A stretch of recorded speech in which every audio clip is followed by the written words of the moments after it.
अस्सलाम वालेकुम रसगुल्ला वाला। ये है जनाब, हम शारा Liaquat paper market Sindh bank के सामने। तो यहाँ पे वो अपना पानी पूरी वाला, सूप वाला, इनसे आप मुलाकात कीजिए। यार नाम आपका भूल गया, क्या बताया था? जावेद भाई। अब पहले आपके अब्बा होते थे ना? हाँ, सिद्दीक भाई नाम था उनका।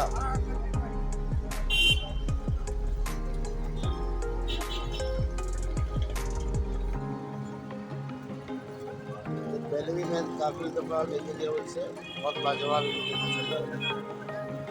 पानी पूरी होती है।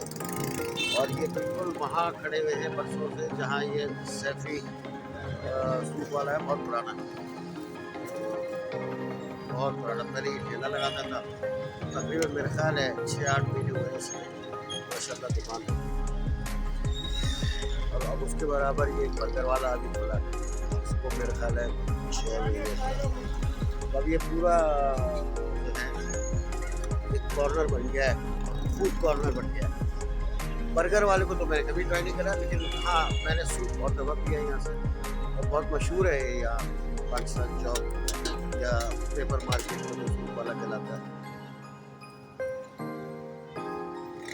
हाँ जी, हो गई।